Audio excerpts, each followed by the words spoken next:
It's usually recommended to remove all side shoots or suckers from vining or cordon tomatoes, and we'll look at why that is in a moment. But for the very biggest harvests, you may just want to leave a few of them to grow on. Hi, I'm Ben, and today I'm going to show you exactly how I prune my tomatoes for the healthiest plants and the best results.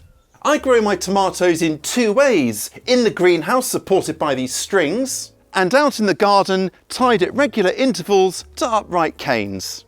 I've learned the hard way only to grow blight tolerant tomatoes outside. Too many times I've been within a whisker of a hefty harvest only to have my tomatoes clobbered by this ruthless disease.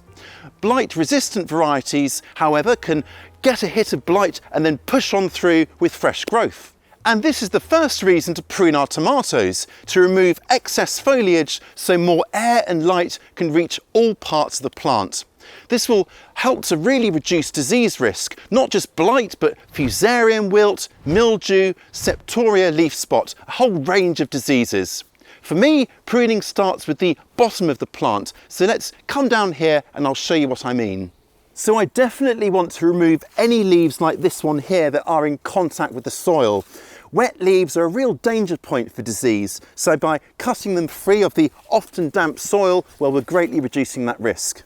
Then as my tomato plants grow, I like to remove all of the lowest leaves, usually up to the first cluster or truss of flowers or fruits. In this case, I'm going a little bit higher, so I've got several clear inches of stem. Now this has two impacts. First, it improves airflow so that leaves dry out a lot quicker after each watering, and because the leaves are slightly further away from the soil, it minimises splashback, which means the leaves stay a lot drier and gives fungal spores a much harder time. It also means I can grow lower growing plants at the base of my tomatoes. That might be salads, basil, or as in this case, a companion flower like marigolds. And if you missed our recent video on this pest preventing flower, I will link to it in the description below so you can watch it after this. And then there are the side shoots or suckers on vining or cordon tomatoes, also known as indeterminate tomatoes, because they don't have a predetermined height to which they grow. In fact, this main central vine or stem here can grow on, and in commercial greenhouses they reach epic heights, coming near the top of the greenhouse, and then they're often trained to dangle back down again like big jungle vines.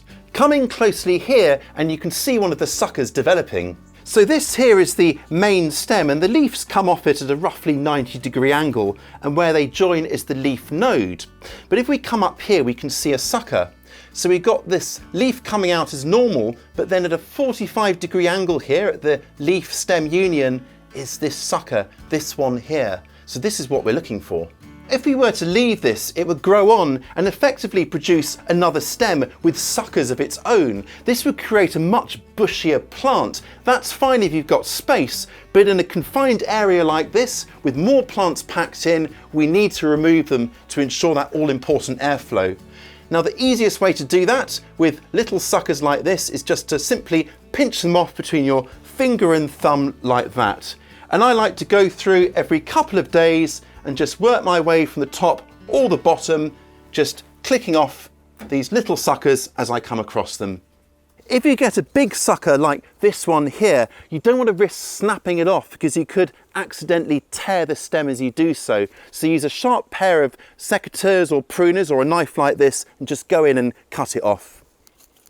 If you have spotted any signs of diseases anywhere on your tomato plants, then it's good practice just to wipe the cutting blade clean with something like isopropyl alcohol. That'll keep it nice and sterile. Do this between plants so you reduce the risk of passing the disease on from one plant to the next. Removing suckers means that we can keep our tomatoes growing as a single stem, and it means we can get really good airflow and light here even when they're quite close together. Now in the greenhouse here I'm growing several different varieties and they can only be just over a foot apart, and yet by pruning I'm ensuring that they are all getting plenty of that all-important light and airflow. In a setup like this, where the plants are quite close together, if I was to leave the suckers, not only would my plants become an ungainly, tangled mess, but the roots would have to support a lot more growth. They'd be distracted, concentrating on pushing out more foliage at the expense of our flowers and fruits. By removing the suckers, our roots have to do just one of two things: support growth coming out at the very top growing point here, and of course support the flowers and ultimately the fruits that we're after. And by concentrating our plant's energy onto flower and fruit production, we'll get our first fruits a lot sooner. That's really important in a cooler climate like mine with a shorter growing season. So long, suckers. So if removing suckers gives fruits earlier in the season and ensures better airflow, when should you ever not prune? Well, there are a few answers to that. And I've left this fellow here to show you the first reason. Now, if you have more room, then you could leave one or potentially two suckers to grow on to produce a multi-headed tomato. So if I left this guy to grow on, it would produce another full-on vine with its own suckers and so on, and I could tie this to create a double-headed tomato. So I could secure another string at the bottom of the plant here and then just pass it up here and tie it up as I have the other strings to the top here like this. What I can now do with the string in place is just weave this sucker into place as I've done the main stem, and in time this will produce another vine like this, giving me a double-headed tomato. Potentially this will give me twice as many fruits because I've now got two main vines. This is a really great way to make individual plants go that much further, though if I was going to do this, I'd need to leave a bit more space between my plants. But if you're on a budget, well, you can get essentially twice as much from just one plant.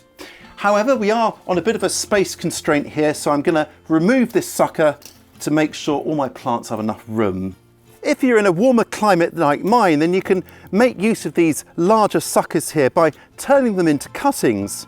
Just remove the lowest leaves to reduce stress on the little cutting here from evaporation, and then either pop it into a little glass of water like that, or alternatively, you can pop it into a little pot of all-purpose potting mix.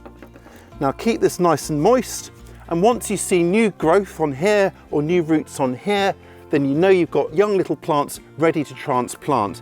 This is great in warmer climates because you'll have fresh new plants for free that will keep on fruiting way into the autumn. Not so much a problem in my climate, but another reason you might want to leave a few suckers to grow on is to shade slower growing tomatoes to prevent sun scald, kind of like sunburn. You can let the suckers grow on just enough to shade those tomatoes and then pinch off any growth beyond that. Another reason you might want to leave a few suckers, say 2 or 3 to grow up your tomato plants, is for more fruits. Now, this summer is winding up to be one of the hottest on records, and at the moment we're getting temperatures often associated with Mediterranean climates. It means growth has been absolutely stellar.